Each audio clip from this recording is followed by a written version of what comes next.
Hey guys, this is Bloggershock here. I'm Jack Reynolds with Tyler Hammond, What's up, a guys? couple of the founders of Bloggershock. And first off, we just wanted to introduce you to our blog. First off, thank you if you guys are watching this. It means a lot to us. Me, Tyler, a couple other kids that we'll introduce later. We wanted to create this blog because we're so passionate about video games, and we have a lot of reviews and thoughts on them. And we just wanted to share. For our first gameplay segment, we're going to show you a little bit of Destiny because it was the most highly anticipated game of the year that caused a lot of mixed reviews, and some people loved it, some people hated it, and we both have strong reviews on that too. So Tyler's going to talk you through a little bit what's happening in the gameplay. All right, guys. So, like Jack said, this is Destiny, and this is just a strike mission. Once you get further enough into the game, you can choose your strike mission. I believe it's over level 15, and then you basically play online with a bunch of players for one cause. But it's a little bit confusing because, as you can see here, there's not really a marker of where to go. You just kind of follow the enemies, um, and just kind of like try to kill the hordes off and farm your experience. So it gets a little overwhelming, in the sense that you just keep fighting enemies, Jack. Well, Tyler, I know you beat the story of the game, and I played countless hours. And first off, a thing I'd love to say is the gameplay in this game is actually phenomenal. Yes. Like, it is some of the best shooter gameplay you'll find anywhere.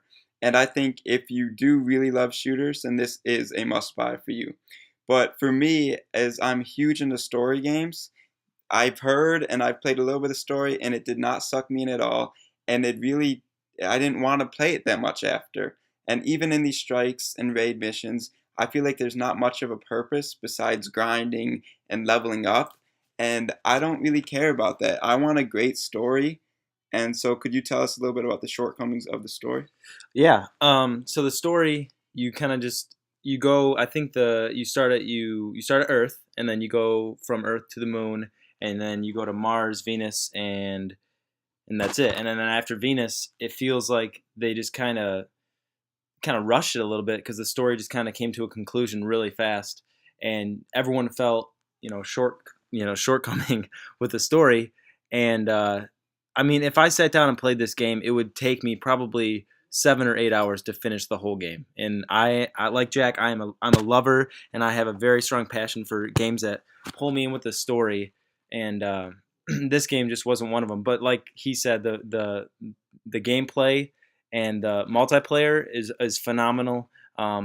Just like finding legendary items and getting your character built up is just so tiring after the long period, because you constantly are going like this is one of them. You just keep constantly doing strike missions, and if it's basically all luck if you get a legendary item or not, and then if you don't get it, then it's basically all this was for nothing. So And then also, I wanted to talk about how Destiny kind of put itself in a tough position even before its launch because it was hyped up as the game to change all games. It was the next Halo, and it was going to exceed Halo in every mark.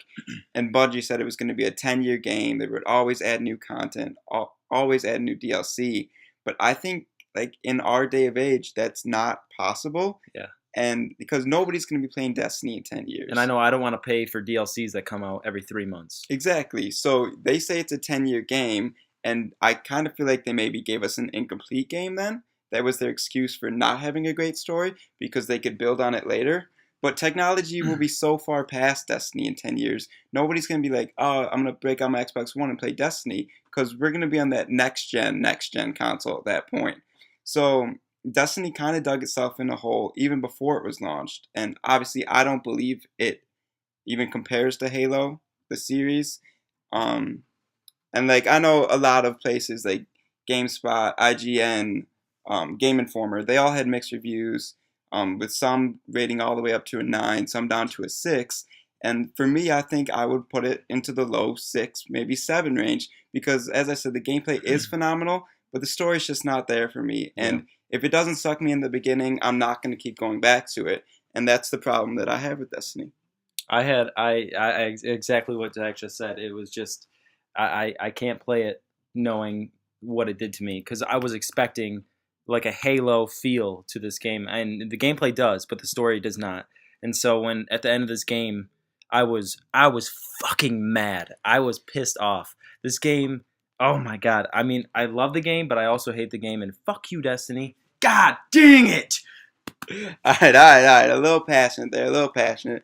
But Tyler, can you tell us a little bit more what's happening in this raid? As you were the person doing this. You've obviously beat the game at this point, and so obviously, like you were saying, you're really just riding around to find new enemies to shoot, Yep. and it's not that rewarding to me. And like it's really fun to play, but I'm just not sure if it's the game for everybody. Hmm. And it wasn't the game for me, that's for sure. Yeah, so I'm basically just riding around on the strike mission. Like right here, this was about 45 to 50 seconds of me. I didn't know where the enemies were because there was just a lack of them.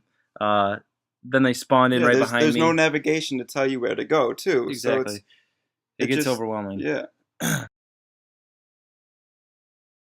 All right, guys. So I skipped ahead a little bit here just to get us back into the action. I wanted to show a little bit more and go into depth about the guns and the abilities and your traits that you can unlock. So in the beginning of the game, you can pick from 3 classes.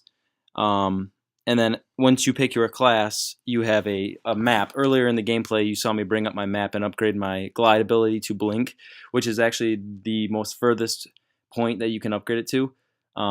So those abilities as the game goes along just help you. Some of them are important, like your supercharged ability that's happening right now. That will get more upgraded as you go along, but mainly it's about like your agility and your strength, and then you can pick and tweak it however you want it. And right here, I think I'm about to die, but the guns, I know Borderlands kind of set a standard to how many guns are in the game. I don't know if this compared to that, but I can tell you that this game, there's always new guns. The damages are pretty, like as you go along in the game, they're kind of similar, but every once in a while, like I said, you will find a legendary item, and they will help you like amazingly. Alright, our gameplay on Destiny is almost over. We'll probably give you a couple more clips in the near future. But again, we just wanted to thank you guys for watching our video in general. And you can follow our Twitter at Bloggershock, or you can follow our personal accounts. Check the blog constantly as the days go by. We'll keep adding more and more new content, more and more new info. Like I said, just a couple of kids that really love video games. So please, if you could support, subscribe to YouTube, anything, that means a lot to us. Thank you for watching, bros. Thank you, guys.